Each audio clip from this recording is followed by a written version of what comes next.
किसी को आयु से मनुष्य के ज्ञान को कभी नहीं आंकना चाहिए, क्योंकि कभी कभी कम आयु वाले भी जीवन में वह अनुभव ले लेते हैं जो कि अधिक आयु वाले भी नहीं ले पाते। हमारे देश में सदियों से ज्ञान की ही पूजा होती आई है। आयु, जाति, लिंग आदि से उसका कोई लेना देना नहीं है। अष्टावक्र ने बालक होते हुए भी विद्वानों को अपने ज्ञान द्वारा हरा दिया। आयु से मनुष्य के ज्ञान को कभी नहीं आंकना चाहिए। 12 वर्ष का अष्टावक्र का शरीर 8 जगह से टेढ़ा था, इसलिए उनका नाम अष्टावक्र रख दिया गया था। वह 12 वर्ष के थे जब वह राजा जनक के द्वार पहुँचे, तभी राजपाल ने उन्हें रोक लिया और कहा, ये बच्चों की आने की जगह नहीं है। अष्टावक्र बोले, मैं ऋषि बंदी से शास्त्रार्थ करने आया हूँ। राज्यपाल बोला, एक तो तुम बच्चे हो, ऊपर से विकलांग, तुम इतने बड़े ज्ञानी ऋषि बंदी से वाद विवाद करोगे।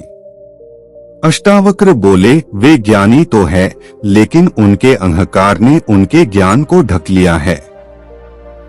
ज्ञान का उम्र से क्या लेना देना, सिर्फ बाल सफेद हो जाने से या आयु अधिक होने से कोई ज्ञानी नहीं हो जाता। राज्यपाल बोला, मूर्ख मत बनो, यहाँ से लौट जाओ। अष्टावक्र बोले, क्या वे सचमुच ज्ञानी है, किंतु उनसे हारने वाले व्यक्ति पर उनकी तनिक भी करुणा नहीं है। शास्त्रार्थ में जो उनसे पराजित होता है वह उन्हें जल समाधि लेने को कहते हैं।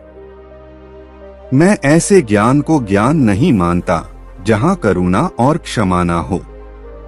राज्यपाल बोला, लगता है तुम अपना उपहास खुद उड़वाना चाहते हो। यदि यही तुम्हारी इच्छा है तो ठीक है, जाओ।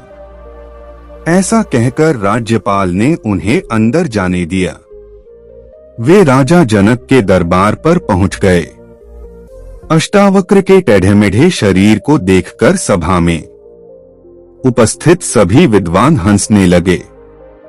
यह देखकर अष्टावक्र भी जोरों से हंसने लगे और कहने लगे, राजा जनक, मैंने तो सुना था आपकी सभा में बड़े बड़े विद्वानों से सुशोभित है, लेकिन यहाँ तो यह अपने झूठे ज्ञान के अहंकार में चूर है। ये मेरे टेढ़े-मेढ़े शरीर को देखकर हंस रहे हैं और मैं इनकी मूर्खता को देखकर।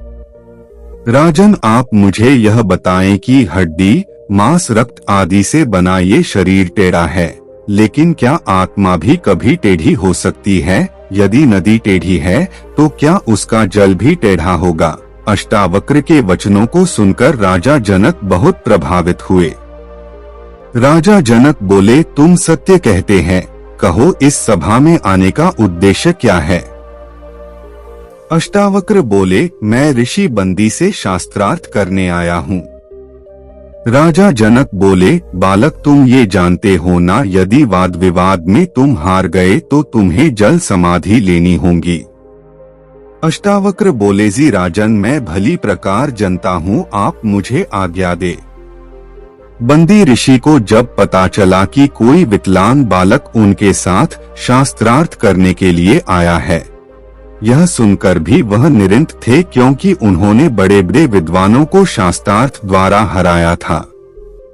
दोनों के बीच शास्त्रार्थ आरंभ हुआ। एक तरफ अष्टावक्र थे तो दूसरी ओर ऋषि बंदी थे। दोनों वेदों के जानकार थे। एक एक करके दोनों ने एक दूसरे से प्रश्न पूछना आरंभ किया।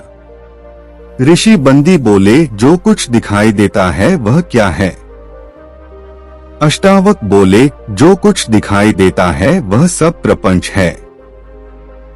जो दिखाई देता है उसका क्या मतलब है? ऋषि बंदी बोले, मन के सारे विषय ही दृश्य है। दृष्टा कौन है? उसको कौन जानता है? अष्टावक बोले, वह आत्मा है, उसे देखने की जरूरत नहीं पड़ती, वह सूरज की तरह खुद ही प्रकाशमान है। दोनों के पास हर प्रश्न का जवाब था। यह कार्यक्रम बहुत देर तक चलता रहा। अष्टावक्र बोले, आदित्य, यज्ञ, छंद सब 12 होते हैं और वर्ष भी 12 मास का ही होता है। क्या 12 ही उत्तम है? बंदी ने कहा, नहीं, त्रयोदशी उत्तम होती है। पृथ्वी पर 13 द्वीप होते हैं। इतना कहते ही ऋषि बंदी श्लोक की अगली पंक्ति भूल गए और चुप हो गए। अंत में ऋषि बंदी इस प्रश्न के आगे निरुत्तर हो गए। आगे अष्टावक्र ने बंदी द्वारा छोड़े हुए उत्तर को पूरा किया।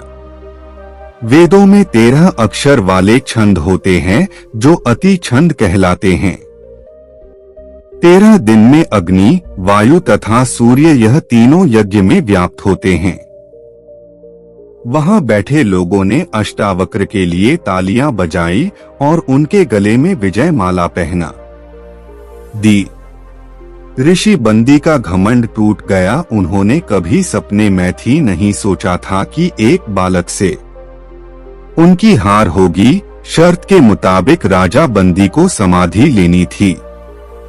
ऋषि बंदी बोले, राजा जनक मैं समाधि के लिए तैयार हूँ। अष्टावक्र बोले, राजा मैं नहीं चाहता कि ऋषि बंदी को समाधि मिले। मेरा उद्देश्य सिर्फ इतना था कि ऋषि बंदी के कारण जिन विद्वानों ने जल समाधि ली थी उनके परिवार को न्याय मिले। वो विद्वान अपने घर के मुखिया थे। उनके जाने से उनके पूरे परिवार को कष्ट मिला। मेरे पिताजी ने भी ऋषि बंदी से शास्त्रार्थ किया था और हार के कारण उन्हें समाधि लेनी पड़ी थी। लेकिन आज मैंने उन्हें हराकर इस प्रथा को बंद करने का प्रयास किया है और इन्हें ये एहसास कराया है कि ज्ञानी वही है जो क्षमावान हो।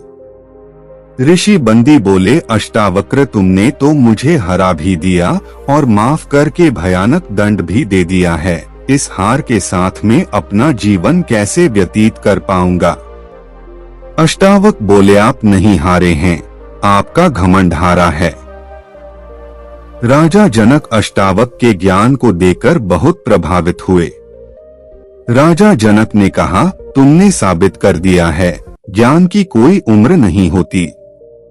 इतने छोटे होने के बावजूद भी तुम्हें जीवन के सारे सूत्र पता है, साथ ही साथ तुम क्षमावान भी हैं। सभा में बैठे सभी लोगों ने फूलों की बारिश कर अष्टावक का अभिनंदन किया। यह कहानी हमें बताती है कि ज्ञान का संबंध जीव के मन से है, न कि शरीर से। ज्ञान किसी से भेदभाव नहीं करता। आप जैसे भी हो, अमीर, गरीब या साधारण, यदि आप काबिल है तो आप ज्ञानी हो सकते हैं। ज्ञान में यदि घमंड की मिलावट हो जाए तो वह ज्ञान ज्ञान नहीं रह जाता। एक ज्ञानी अज्ञानियों से भी सहानुभूति रखता है। उम्मीद करते हैं आपको हमारी कहानी पसंद आई होगी और काफी कुछ सीखने को मिला होगा। कहानी के बारे में अपने विचार आप हमें नीचे कमेंट बॉक्स में कमेंट करके बता सकते हैं। बाकी अगर यह कहानी आपको अच्छी लगी हो तो इस वीडियो को लाइक करें और चैनल को सब्सक्राइब जरूर करें। तो मिलते हैं अगली वीडियो में, तब तक अपना ख्याल रखना। धन्यवाद।